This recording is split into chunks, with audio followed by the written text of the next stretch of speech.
ഈ അടുത്ത കാലത്ത് ക്ലിനിക്കിൽ ഒരു പേഷ്യൻ്റ് വന്നിരുന്നു. പുള്ളി ഒരു ടീച്ചറായിരുന്നു.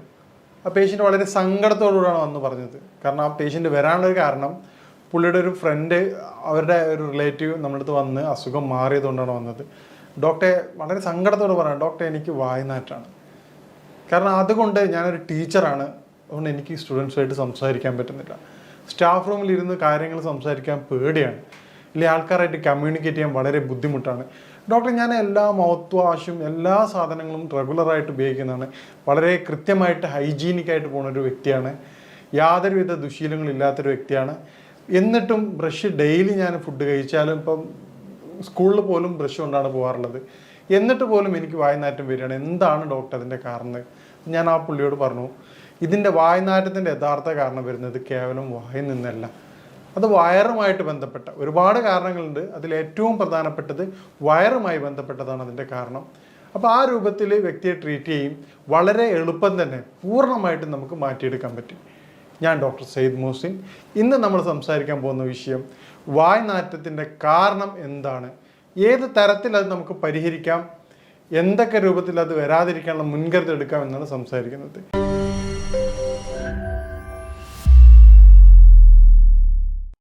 വായ്നാറ്റത്തിൻ്റെ ഏറ്റവും പ്രധാനപ്പെട്ട കാരണം കൃത്യമായ രൂപത്തിലുള്ള ദഹനക്കുറവാണ്. ദഹനക്കുറവ് കാരണം വായ്നാറ്റുള്ള വ്യക്തികളെ നമ്മൾ പരിശോധിക്കുകയാണെങ്കിൽ 90% രോഗികളും അവർ കഫവുമായി ബന്ധപ്പെട്ട രോഗികളായിരിക്കും. അവർക്ക് കഫത്തിൻ്റെ ബുദ്ധിമുട്ടുണ്ടാവാറുണ്ട്. കഫത്തിൻ്റെ വർധനവ് ശരീരത്തിൽ ദഹന പ്രക്രിയ അത് വളരെയധികം വീക്കാക്കും.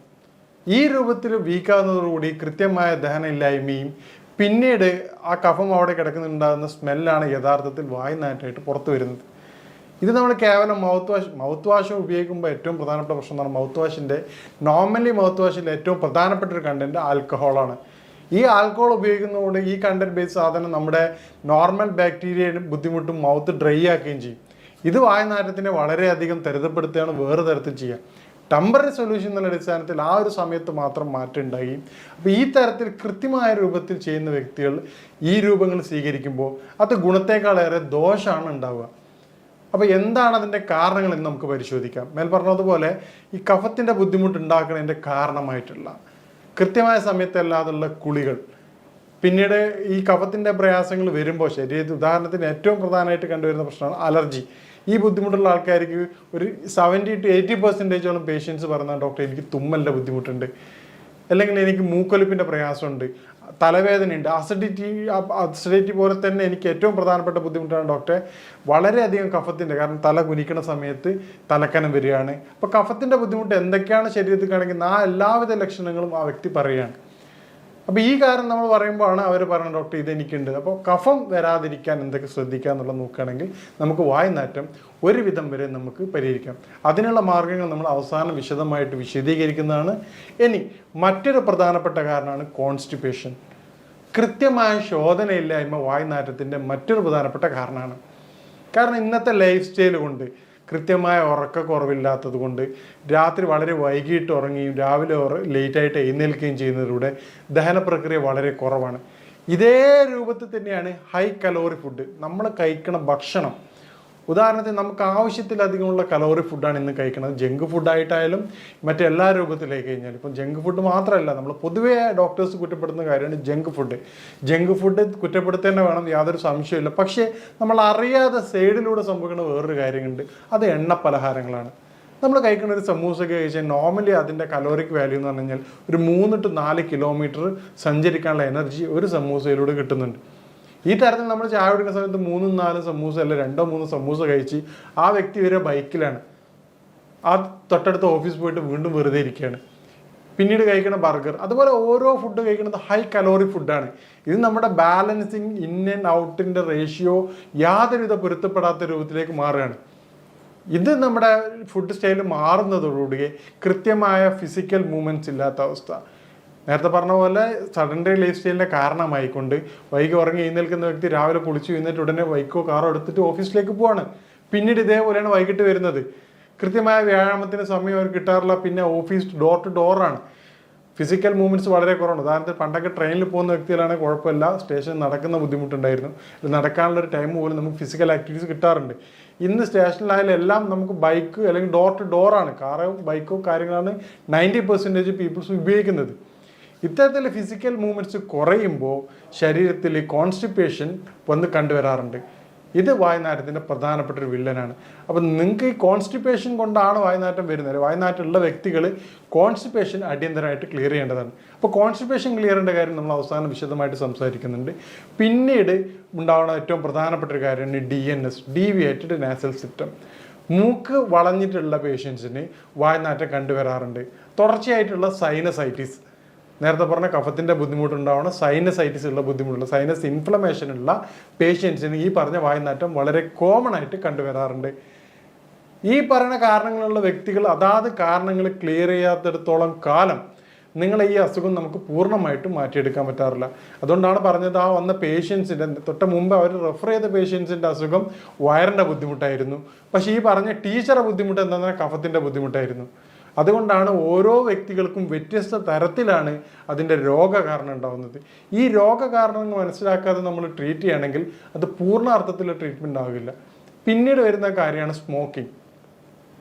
സ്മോക്കിങ് വായുനാറ്റത്തിൻ്റെ ഒരു പ്രധാനപ്പെട്ട ഘടകമാണ്. കാരണം അത് കൃത്യമായിട്ടുള്ള ഗ്യാസ്ട്രിക് പ്രോബ്ലം ക്രിയേറ്റ് ചെയ്യും. അത് പിന്നീട് ഇൻഡൈജഷനിലേക്ക് മാറുകയും ചെയ്യാറുണ്ട്. പിന്നീട് വരുന്നൊരു കാരണമാണ് സ്നീസിങ്, അലർജി, തുമ്മൽ.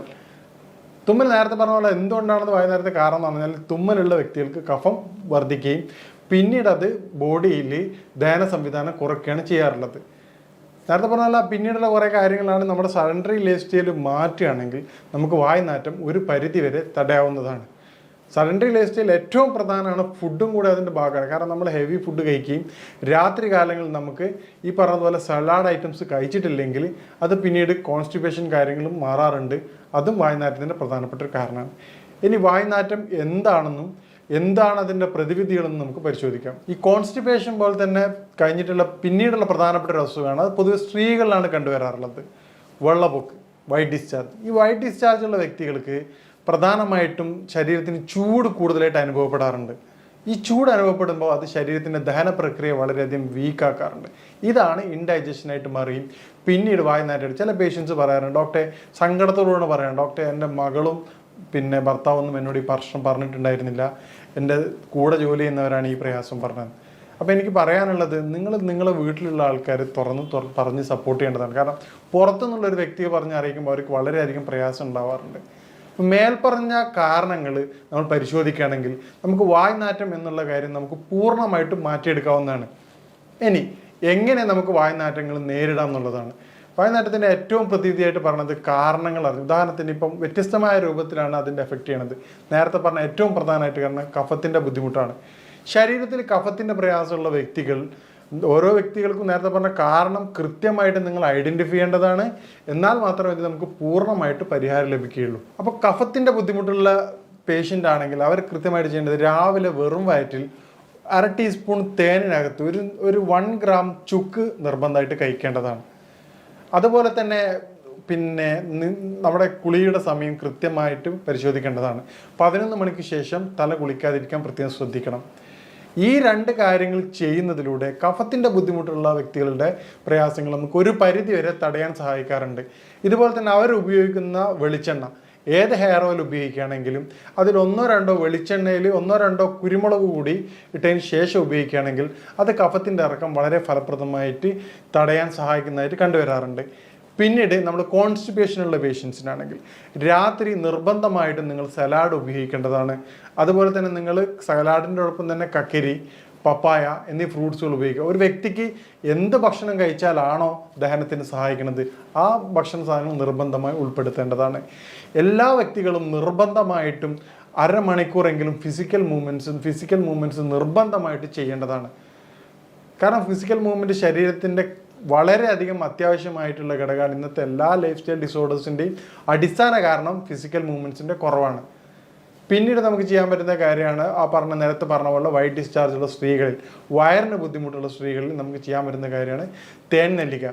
വയറിൽ ചൂട് കുറച്ച് തണുപ്പാക്കി മരുന്ന്, തൈര് ധാരാളം ഉപയോഗിക്കാവുന്നതാണ്. അതുപോലെ തന്നെ ജീരകത്തിൻ്റെ വെള്ളം, ഉച്ചയ്ക്ക് ഭക്ഷണം കൊണ്ടുപോകുന്നൊപ്പം തന്നെ ജീരകത്തിൻ്റെ വെള്ളം കൊണ്ടുപോവുകയാണെങ്കിൽ അത് ഡൈജഷൻ വളരെ സുഗമമാക്കുകയും അത് വായുനാറ്റത്തെ കുറച്ചും കണ്ടുവരാറുണ്ട്. ഇതുപോലെ നമുക്ക് സിമ്പിളായിട്ട് നാച്ചുറൽ മൗത്ത് വാഷായിട്ട് ഉപയോഗിക്കാൻ പറ്റുന്ന സാധനമാണ്. പിന്നെ ഇലാച്ചി, ഏലക്കായ 1-2 എടുത്തിട്ട് പ്രത്യേകം ശ്രദ്ധിക്കുക, പെസ്റ്റിസൈഡ് ഉപയോഗിച്ചതാണ് മാർക്കറ്റിൽ അവൈലബിൾ. അതുകൊണ്ട് അതിൻ്റെ പുറം ഭാഗം ഒഴിവാക്കിക്കൊണ്ട് കുരുക്കൾ മാത്രം ചവച്ചെടുക്കുന്നത് വളരെയധികം ഫലപ്രദമായിട്ട് കണ്ടുവരാറുണ്ട്. പണ്ട് കാലങ്ങളിലൊക്കെ ആൾക്കാർ ഇരട്ടി മധുരം, ഒരു ചെറിയൊരു കഷ്ണം ഇരട്ടി മധുരം എടുത്തിട്ട് ഒരു ചെറിയൊരു പീസ് എടുത്ത് ഇടയ്ക്ക് വായിൽ വെച്ച് ചവക്കുന്നത് കഫത്തിൻ്റെ ബുദ്ധിമുട്ട് കുറയ്ക്കാൻ വളരെയധികം സഹായിക്കാറുണ്ട്. ഈ തരത്തിലൂടെ കൺട്രോൾ ചെയ്യുകയാണെങ്കിൽ നമുക്ക് വായ്നാറ്റം എന്നുള്ളത് വളരെ എളുപ്പം തന്നെ പൂർണ്ണമായിട്ട് മാറ്റിയെടുക്കാവുന്നതാണ്. ഇനി വായ്നാറ്റം നേരത്തെ പറഞ്ഞതുപോലെ നമ്മുടെ പേഷ്യൻസിന് മാറുന്നതിൻ്റെ കാരണം അവരുടെ യഥാർത്ഥ കാരണം കണ്ടെത്തുന്നതിലൂടെയാണ്.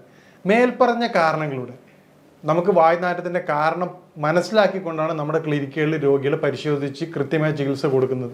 ഇതിലൂടെയാണ് നമുക്ക് പൂർണ്ണമായിട്ട് അത് മാറ്റം കൊടുക്കാമെന്ന്. അപ്പം നിങ്ങൾക്കും നിങ്ങളുടെ കാരണം കണ്ടെത്തിക്കൊണ്ട് പൂർണ്ണമായിട്ടും അതിൻ്റെ പരിഹാരം നേടുകയാണെങ്കിൽ നിങ്ങൾക്കും വായ്നാറ്റം പൂർണ്ണമായിട്ട് മാറ്റാവുന്നതാണ്. ഞാൻ പറഞ്ഞതുപോലെ എന്താണ് നിങ്ങളുടെ വായ്നാറ്റത്തിൻ്റെ കാരണം എന്നുള്ളത് നിങ്ങൾ കൃത്യമായിട്ട് മനസ്സിലാക്കുക. ഈ രൂപത്തിൽ മനസ്സിലാക്കിയിട്ട് അതിൻ്റെ പ്രതിവിധി തേടുകയാണെങ്കിൽ നിങ്ങളുടെ വായ്നാറ്റം നിങ്ങൾക്ക് പൂർണ്ണമായിട്ടും മാറ്റാവുന്നതാണ്. ഇനി ഇതുമായിട്ട് ബന്ധപ്പെട്ട സംശയങ്ങളും കാര്യങ്ങളും നിങ്ങൾക്ക് ബന്ധപ്പെടാവുന്നതാണ്. ഇനി മറ്റൊരു വിഷയമായിട്ട് കാണാം. നന്ദി.